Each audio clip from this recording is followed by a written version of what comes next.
78. Leite azedo. O cheiro repugnante da praga era tão intenso que fico nauseada quando entro. O elemento olfativo suprime o sentido do olfato imediatamente. O estômago se acalma. Os olhos clareiam. O depósito é 2 vezes maior do que um campo de futebol e é dividido entre 3 pisos ascendentes. A seção inferior, na qual me encontro, tinha sido convertida em um hospital de campanha. Centenas de macas, pacotes de roupas de cama e carrinhos de suprimentos médicos virados. Sangue em todo o canto cintila na luz que se infiltra pelos orifícios do teto parcialmente destruídos em 3 andares acima da minha cabeça. De novo. Sangue em todo lugar cintila na luz que se infiltra pelos orifícios do teto parcialmente destruídos entre 3 andares acima da minha cabeça. Poças de sangue congeladas no chão, sangue manchando paredes, lençóis e travesseiros encharcados de sangue, sangue e sangue por todo lado, mas nenhum corpo.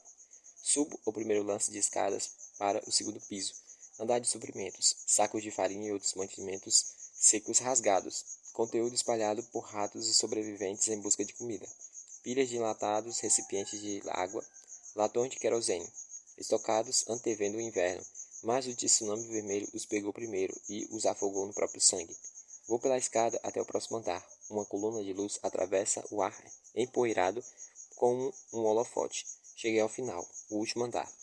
A plataforma está coberta de cadáveres, alguns pontos formando pilhas de 6, e os baixos enrolados caem cuidadosamente em lençóis, os perto do topo, jogados ali com pressa. Uma confusão de braços e pernas e massa retorcida de ossos, pele dessecada e dedos esqueléticos agarrados ao ar vazio e inútil. O centro do piso tinha sido limpo. Uma mesa de madeira se encontra no meio da coluna de luz, e na mesa uma caixa de madeira e ao lado dela um tabuleiro de xadrez montado para um final de jogo que recomeço no mesmo instante. Então a voz dele, vinda de todos os lugares e de nenhum lugar ao mesmo tempo, como um sussurro de um trovão diante de mim, impossível de localizar. Nunca terminamos nosso jogo. Estendo a mão e viro o rei, branco. Escuto suspiro como no alto das árvores. Qual é a resposta, marica? Foi um teste. Sussurro. O rei de branco, de costas, o olhar vazio, olhos em um abismo de alabastro, olhando para mim. Você precisa testar o 12º sistema sem que eu soubesse que era um teste. Eu tinha que acreditar que era real. A única forma para eu cooperar. E você passou? Sim, passei. Viro de costas para a luz. Ele está parado no alto da escada, sozinho, rosto nas sombras, embora eu possa jurar que vejo os olhos azuis brilhantes cintilando na escuridão sepulcral. Ainda não totalmente, ele diz. Aponta o rifle para o espaço entre os olhos cintilantes e puxa o gatilho. Os cliques ecoam na câmara vazia. Clique, clique, clique, clique. Você chegou até aqui, Marika. Não me desaponte agora. Vosh diz. Você deveria saber que não estava carregada. Largo o rifle e recuo, arrastando os pés até me chocar em uma mesa. Aperto as mãos no tampo para me firmar. Faça a pergunta, ele ordena. O que você quis dizer com ainda não totalmente? Você sabe a resposta para essa pergunta. Pego a mesa e jogo na direção dele. Ele atira para o lado com um dos braços bem quando chego perto dele, lançando a uma distância de 2 metros, atingindo direto no peito com o ombro e envolvendo num abraço de urso. Caímos no 3º piso e aterrissamos no 2º. As tábuas sobre o nosso corpo quebram com estrondo. O impacto faz com que eu afrouxe a mão. Ele envolve minha garganta com os dedos longos de uma das mãos e me joga em uma pilha de enlatados a 6 metros de distância. Fico de pé em menos de 1 segundo, mas ele ainda é mais rápido, movendo-se tão depressa que ao levantar, cria uma imagem que persiste na visão. A pobre recruta no banheiro, ele diz. O pobre recruta no banheiro, ele diz. A enfermeira do lado de fora da UTI, o piloto, navalha e até Claire, a pobre Claire, que estava em flagrante desvantagem desde o início. Não foi suficiente. Para realmente passar, você precisa suportar o que não pode ser superado. Ele estende os braços num gesto largo. Um convite. Você queria a oportunidade, Marika? Bem, aqui está ela. 79. Há pouca diferença entre o que acontece em seguida e o nosso jogo de xadrez. Ele sabe como penso. Ele conhece meus pontos fortes e fracos. Conhece todos os movimentos antes de eu fazê-los. Ele presta atenção, em especial, nos meus ferimentos, pulso, as costelas e o rosto. Sangue escorre dos ferimentos reabertos na testa, fumegando no ar abaixo de zero, correndo para minha boca e meus olhos. O mundo fica vermelho atrás de uma cortina ensanguentada. Depois que caio a terceira vez, ele diz: Não, pare, não se levante, fique onde está, Marika. Eu me levanto. Ele me derruba uma quarta vez. Você está sobrecarregando o sistema, ele adverte. Estou de quatro, observando uma bola de sangue escorrer do rosto e cair no chão. Uma chuva de sangue. Você pode entrar em colapso. Se isso acontecer, você vai morrer. Estou gritando, descarregando do fundo da minha alma os gritos de 7 bilhões de seres humanos assassinados. O som ricocheteia pelo espaço cavernoso, e então me levanto pela última vez. Mesmo aperfeiçoados, meus olhos não conseguem acompanhar os punhos dele. Como partículas quânticas, eles não estão nem aqui, nem ali, impossíveis de distinguir, impossíveis de prever. Ele joga o meu corpo sem energia da plataforma para o chão de concreto abaixo, para onde pareço cair para sempre, para um interior de uma escuridão mais profunda do que a que engolfou o universo antes do início dos tempos. Rolo de bruços e me ergo. A bota dele bate na minha nuca e aperta para baixo. Qual é a resposta, Marika? Ele não precisa explicar. Finalmente compreendo a pergunta. Finalmente descrevo o enigma. Ele não está perguntando sobre a nossa resposta ao problema que eles representam. Ele nunca perguntou. Ele está perguntando sobre a resposta dele sobre o problema que nós representamos. De modo que digo, nenhuma. Não há nenhuma resposta. Não estão aqui. Eles nunca estiveram.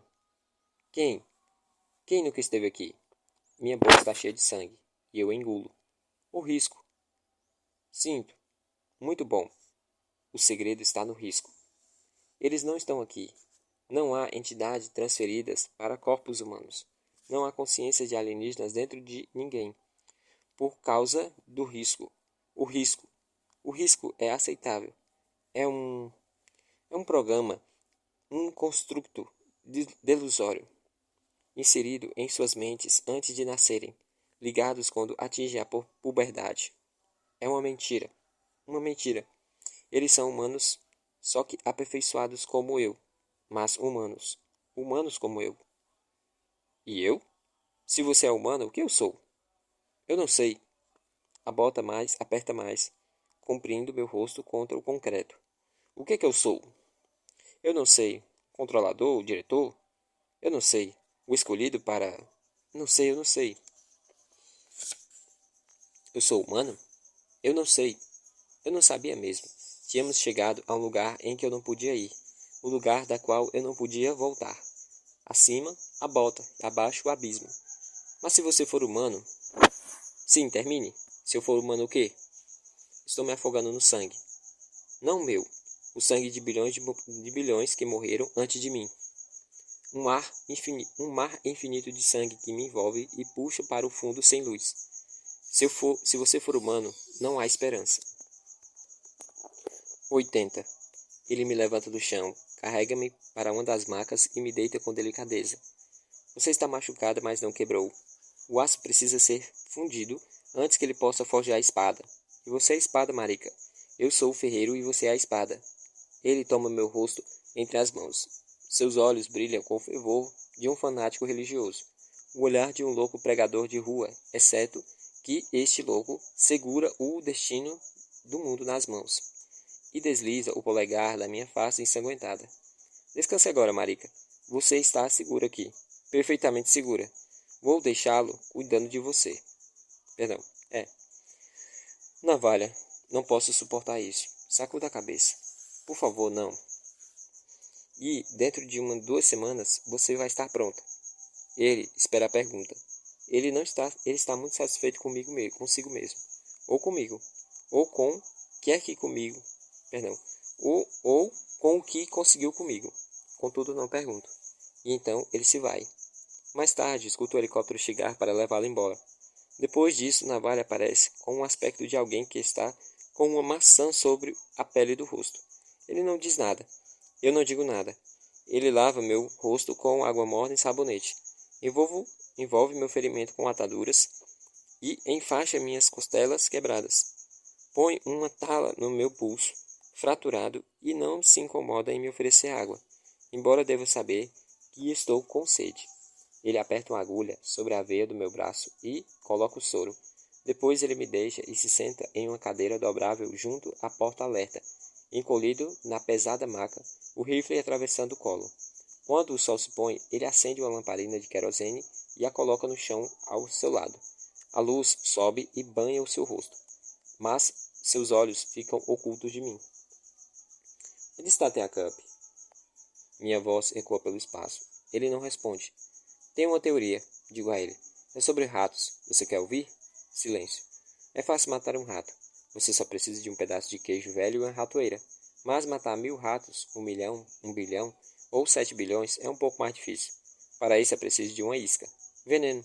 Você não precisa envenenar os 7 bilhões. Só uma porcentagem que vai levar o veneno de volta para a colônia. Ele não se move. Não tenho ideia se ele está ouvindo, nem mesmo se está acordado. Nós somos os ratos, o programa carregado para fetos humanos. Essa é a isca. Qual é a diferença entre o humano que carrega uma consciência alienígena e um humano que acredita o que está fazendo? Só há uma diferença, o risco. O risco é a diferença. Não o risco, o deles. Porque eles iriam se arriscar dessa forma. A resposta é que eles não se arriscariam. Eles não estão aqui na valha. Eles nunca tiveram. Sempre somos apenas nós. Sempre fomos apenas nós. Ele se inclina para a frente muito lenta e deliberadamente e apaga a luz. Suspiro. Mas com todas as teorias, elas têm falha. Não é possível conciliá-los com a questão da grande rocha. Por que se preocupar com isso? Por que se preocupar com tudo isso quando eles só precisam atirar uma rocha muito grande? Com muita calma, tanta que não poderia ouvi-lo sem o elemento do aperfeiçoamento. Cala a boca. Por que fez isso, Alex? Se Alex é mesmo seu nome. Toda a sua história poderia ser uma mentira elaborada por Vosch para me manipular. É muito provável que seja. Eu sou um soldado. Você só estava cumprindo ordens. Eu sou um soldado. Não cabe a você representar motivos. Eu sou um soldado. Feche os olhos. Xadrebol. Também foi ideia do Vosch, né? Desculpe. Pergunta idiota. Silêncio. É o Walker. Digo, abrindo os olhos de repente. Tem que ser. É a única coisa que faz sentido. É Evan, não é? Navalha. Ele quer Evan e eu sou o caminho até ele. Silêncio. A implosão do campo-abrigo, os drones inutilizados chovendo do céu. Por que eles precisavam de drones? A questão sempre me incomodou. Qual seria a dificuldade de encontrar um bolsão de sobreviventes, quando os sobreviventes eram tão poucos e você precisa de tecnologia humana suficiente para achá-los? Sobreviventes se agrupam. Eles se ajudam como abelhas em uma colmeia. Os drones não eram usados para nos rastrear. Eles estavam sendo usados para rastrear humanos como Evan, solitários e perigosamente aperfeiçoados, espalhados por todo o continente, armados de conhecimento que poderiam saber desabar todo o edifício se o programa carregado para dentro deles funcionasse mal, como realmente aconteceu com ele. Evan se encontra fora do sistema. Vosch não sabe onde ele está ou se está vivo ou morto. Mas se Evan está vivo, Vosch precisa de alguém do lado de dentro. Alguém em que Evan iria confiar. Eu sou o ferreiro. Você é a espada. 81. Durante uma semana ele é a minha única companhia. Guarda, enfermeiro e vigia. Quando sinto fome, ele traz comida. Quando sinto dor, ele a alivia. Quando estou sujo, ele me banha. Ele é a presença constante. Ele é fiel. Ele está lá quando acordo e quando adormeço. Nunca o flagro dormindo. Ele é constante, mas meu sono nunca é. Acordo várias vezes durante a noite, e ele está sempre vigiando em seu posto junto à janela. Ele é silencioso, mal-humorado e estranhamente nervoso. Esse sujeito que me enganou e fiz acreditar nele e em sua história sem esforço, como se eu pudesse tentar escapar quando ele sabe que posso, mas não vou. Quando ele sabe que estou aprisionada por uma promessa que prende mais de 1000 correntes. Na tarde do sexto dia, Navalha amarra um trapo sobre o nariz e a boca. Sobe os degraus até o terceiro piso e volta carregando um corpo num carrinho. Ele o leva para fora. Depois torna a subir a escada. Seu caminhar tão pesado, de mãos vazias, como quando dificultado por um cadáver, e outro corpo desce para o térreo. Perco a contagem ao chegar no 123. Ele esvazia o armazém dos mortos, empilhando-os no pátio e, ao escurecer, incendia a pilha. Os corpos se mumificam e o fogo se espalha rapidamente e queima, forte e brilhante. A pira pode ser vista a quilômetros, se é que há olhos para vê-las.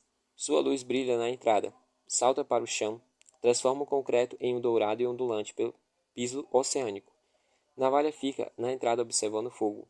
Uma sombra esguia como um ralo semelhante a de um eclipse lunar. Ele tira a jaqueta com o movimento dos ombros, despe a camisa, arregaça uma das mangas da camisa e expõe o ombro. A lâmina de sua faca cintila na brilhante luz enquanto ele desenha algo na pele com a ponta. A noite passa devagar. O fogo enfraquece. O vento muda de direção. Meu coração dói. Nostálgico. O acampamento de verão. Caça a vagalumes. Céus de agosto fervilhados de estrelas. O cheiro de deserto e o longo e melancólico suspiro do vento descendo das montanhas enquanto o sol mergulha sobre o horizonte. Navalha acende a lamparina de querosene e se aproxima de mim. Ele cheira a fumaça e levemente como mortos. Por que você fez isso? Pergunto. Acima do trapo, seus olhos estão marejados de lágrima. Não sei se é por causa da fumaça ou por outra coisa. Ordens. Ele responde. Ele tira um tubo intravenoso do meu braço e enrola o gancho do suporte. Não acredito em você, falo. Bem, eu estou chocado.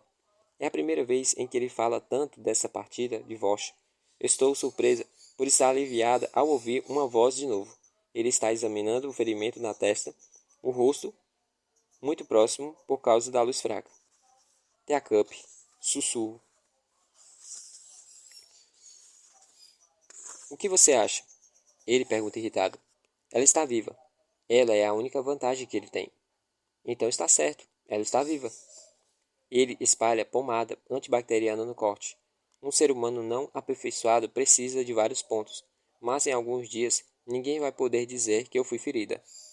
Eu poderia provar que ele está blefando, digo. Como ele pode matá-la agora? Navalha dá de ombros. Por que ele não liga a mínima para nenhuma criancinha quando o destino de todo mundo corre perigo? Só um palpite. Depois que tudo aconteceu, depois que tudo que ouviu e viu, você ainda acredita nele? Ele me olha de um jeito e se aproxima muito com pena. Tenho que acreditar nele, especialista. Se não acreditar mais, estou perdido. Eu sou eles. Ele faz um gesto na cabeça na direção do pátio, onde os ossos enegrecidos ardem devagar. Ele se senta na maca perto da minha e tira a máscara improvisada. A lamparina entre os seus pés e a luz ilumina o seu rosto e as sombras que se formam em seus olhos profundos. Tarde demais para isso, digo a ele. Certo, já estamos todos mortos, mas há uma vantagem, não é mesmo? Mate-a, mate-me, especialista. Mate-me agora mesmo e fuja. Eu estaria fora da maca antes que pudesse piscar. Um único soco em seu peito e o golpe reforçado empurraria uma costela estilhaçada no coração. E então eu poderia sair andando e ir para longe, ir para a mata onde eu poderia me esconder durante anos, décadas, e até ficar velha e ter ultrapassado a capacidade do 12º sistema me sustentar. Talvez eu viva mais do que o mundo. Talvez eu acorde um dia como a última pessoa na Terra. E então, ele deve estar congelado, sentado ali com apenas uma camiseta. Posso ver uma linha de sangue seco no bíceps. O que você fez do seu braço? Quero saber. Ele levanta a manga. As letras estão grossamente desenhadas, grandes, pesadas e trêmulas, do jeito que uma criancinha faz quando está começando a aprender. VQP. Latim, ele sussurra. Vincent qui partitur. Significa... Eu sei o que significa, sussurra em resposta. Ele sacode a cabeça.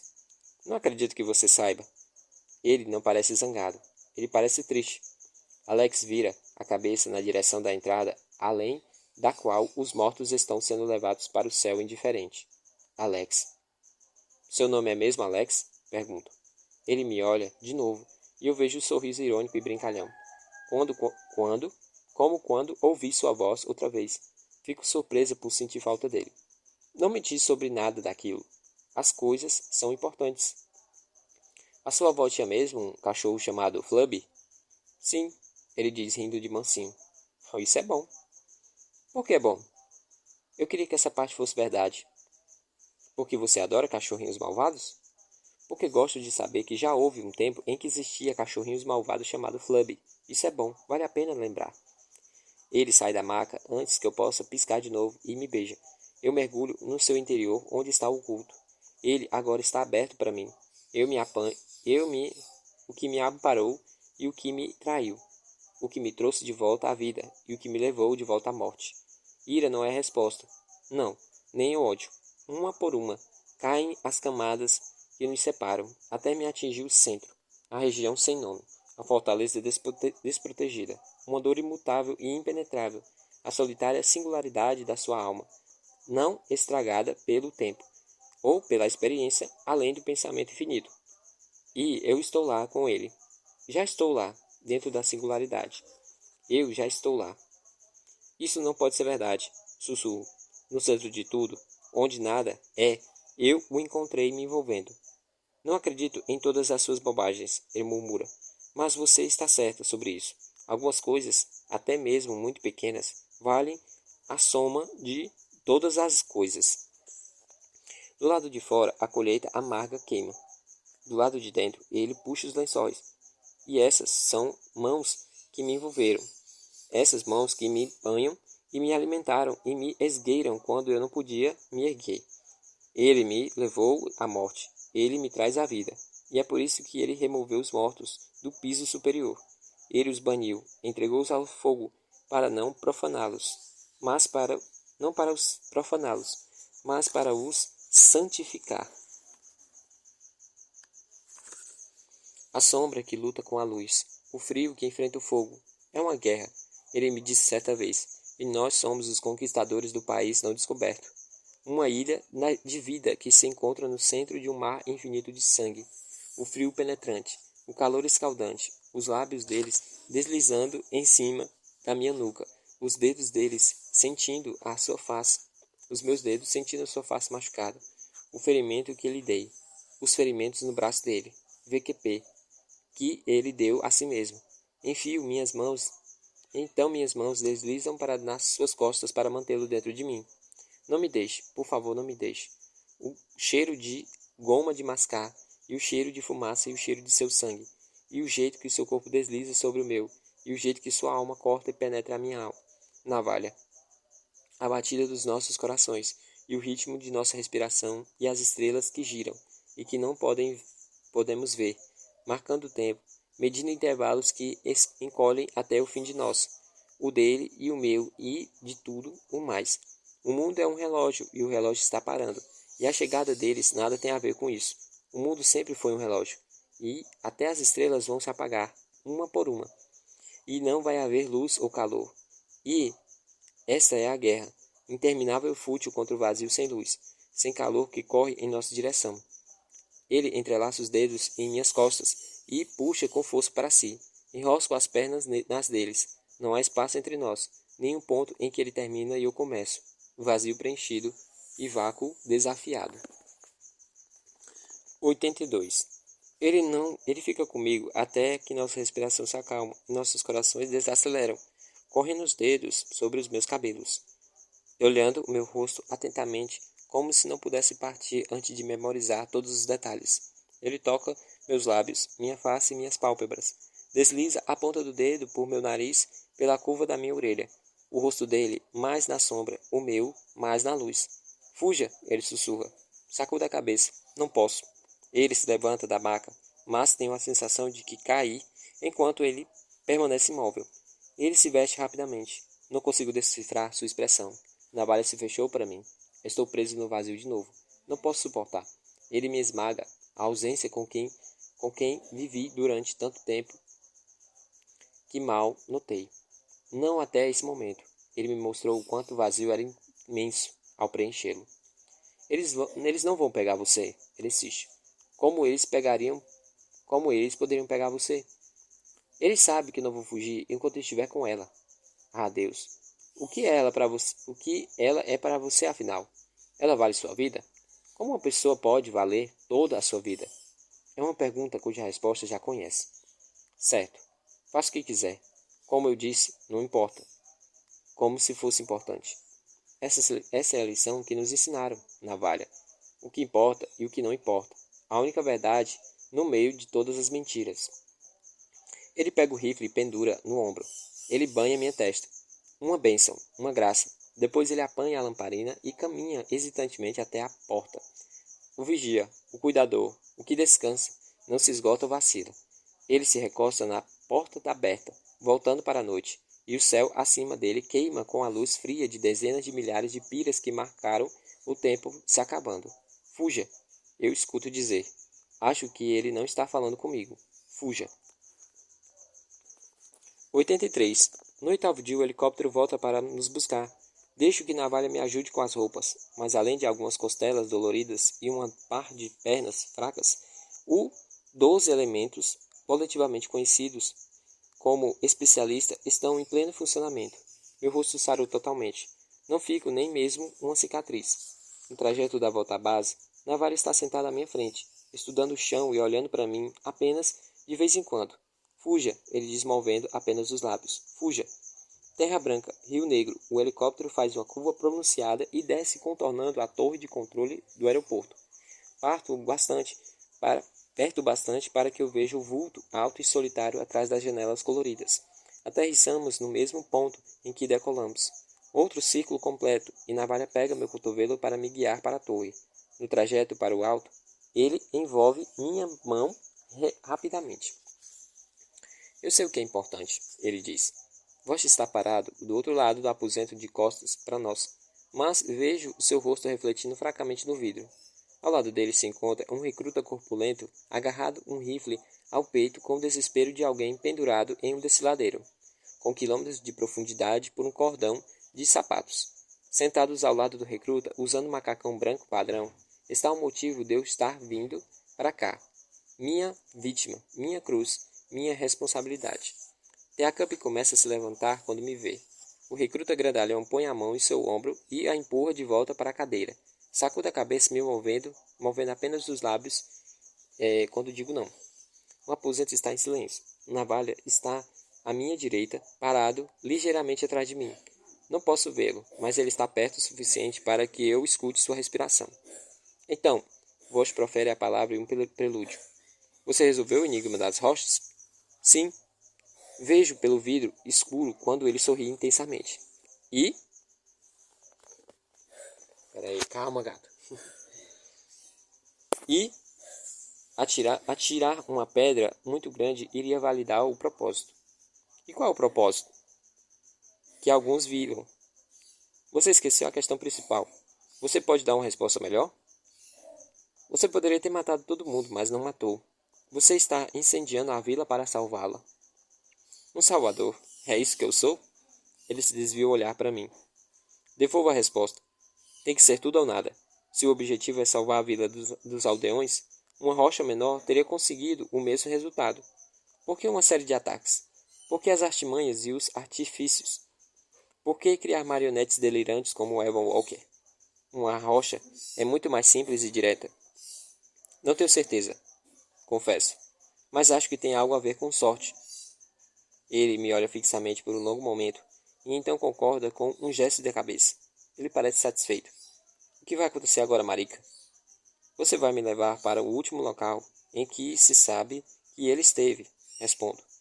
Você vai me levar para lá para rastreá-lo. Ele é uma anomalia, uma falha no sistema que não pode ser tolerada. Mesmo? E como pode um pobre peão humano representar um perigo? Ele se apaixonou, e o amor é a única fraqueza. Por quê? Ao meu lado a respiração de Navalha, à minha frente o rosto erguido de Teacup. Porque o amor é irracional, digo a voz. Ele não obedece regras, nem mesmo as próprias. O amor é a única coisa do universo que é imprevisível.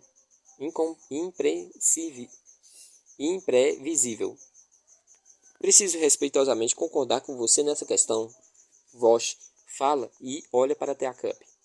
A trajetória do amor é totalmente previsível. Ele se aproxima, inclinando-se sobre mim, um colosso cortado da carne e osso, com olhos claros, como um lago de montanha penetrando do fundo da minha alma. Por que eu iria precisar de você para rastrear a ele ou qualquer outra pessoa? Você perdeu os drones que monitoravam Evan e todos os outros com ele. Ele não está no sistema. Ele não sabe a verdade, mas sabe o suficiente para causar sérios danos se não for impedido. Vosh ergue a mão. Eu me encolho, mas a mão dele pousa no meu ombro e ele aperta com força, o rosto brilhando de satisfação. Muito bom, Marika. Muito bom mesmo. E ao meu lado, Evan sussurra. Fuja. Perdão. E ao meu lado, Navalha sussurra. Fuja. A pistola detona ao meu ouvido. Vosh cambaleia para trás até a janela, mas não é atingido. O recruta grandalhão cai de joelhos, batendo a coronha no ombro, mas ele também não é atingido. O alvo de Navalha era a menor coisa que a soma de todas as coisas. Sua bala é a espada. Sua bala é a espada que separa a corrente que me prendia. O impacto joga Teacup para trás. A cabeça dela se choca no balcão atrás dela. Os braços finos como gravetos voam para o ar. Viro bruscamente para a direita, na direção de Navalha, a tempo de ver seu peito destroçado pelos tiros do recruta ajoelhado. Ele se atira para a frente e meus braços se erguem instintivamente, mas ele cai muito depressa. Não consigo pegá-lo. Os olhos, suaves e comovedores, se levantam até os meus no final de uma trajetória em que Vosh falhou em prever. Você está livre, Alex sussurra. Livre, fuja. O recruta vira o rifle. Vosh se interpõe entre nós como um grito enfurecido e brutal. O hub ilumina o elemento muscular quando salto direto para a janela que se abre para a pista de pouso, pulando de 2 metros de distância e girando o ombro direito na direção do vidro. E então estou no ar, caindo e caindo. Caindo. Você está livre. Caindo. Parte 8. Do Bock. 84. Coberto de cinzas e poeiras, 5 fantasmas cinzentos ocupando a floresta ao amanhecer. Megan e Sam finalmente adormeceram, embora tenha sido mais um desmaio do que um sono. Ben observa o sol se levantar com o rifle no colo, silencioso, envolto firmemente com raiva e sofrimento. Mas principalmente sofrimento. Dumbo, prático, procurando algo para comer na mochila. E eu também, encerrada em mim mesma, estava lá com raiva e sofrimento. Mas, principalmente, raiva. Olá, Deus. Olá, Deus. Quantas vezes preciso reviver esse ciclo? Não é difícil descobrir o que aconteceu. Era só impossível compreender. Evan encontrou o saquinho que Sam deixou cair e provocou a explosão que levou ele e Graça para o esquecimento. O que tinha sido o plano de Evan desde o início? O idiota idealista, altruísta, híbrido alienista humano. Dumbo se aproximou e perguntou se eu queria que ele desse uma olhada no meu nariz. Perguntei como ele poderia não olhar para ele. O garoto riu. Cuide de Ben, eu falei para ele. Ele não deixa, Dumbo fala. Eu comecei. O verdadeiro ferimento não pode ser tratado com o seu kit médico, Dumbo. Ele foi o primeiro a estudar. As grandes orelhas, talvez, levantando a cabeça. Ele foi o primeiro a escutar. As grandes orelhas, talvez, levantando a cabeça, olhando por cima do meu ombro para as árvores. Os estrépidos estalos no chão gelado quebrando e esmagando as folhas secas. Eu me levantei e virei o rifle na direção do som. Nas sombras profundas de uma sombra mais clara se moveu. Um sobrevivente do desastre nos seguiu até ali? Outro Evan ou outra Graça? O silenciador nos encontrou em seu território? Não, não pode ser. Nenhum silenciador seria pego desprevenido, vagando pela floresta com todo o cuidado de um touro numa loja de porcelana. A sombra ergueu os braços para o alto e eu soube antes de ouvir o seu nome, que ele tinha me encontrado de novo. cumpridor de promessas que ele não podia fazer. Quem eu tinha marcado com meu sangue e quem havia me marcado com suas lágrimas. Um silenciador, de fato, o meu silenciador, tropeçando na minha direção, na luz impossivelmente pura do nascer do sol de final de inverno que prometia a primavera. Entreguei meu rifle a Dumbo e eu o deixei. A luz dourada e as árvores escuras cintilavam com o gelo e o jeito que o ar cheirava nas manhãs frias. A coisa que deixamos para trás e as coisas que nunca nos deixaram. O mundo acabou uma vez, ele vai acabar de novo. O mundo acaba e então o mundo volta. O mundo sempre volta. Parei a alguns passos dele e ele também parou e nos olhamos um para o outro e olhamos um para o outro numa vastidão maior que o universo, em um espaço mais fino do que o fio da navalha. Meu nariz está quebrado, contei. Maldito Dumbo. Deixou-me insegura. O meu tornozelo está quebrado. Ele retrucou. Então, vou até você.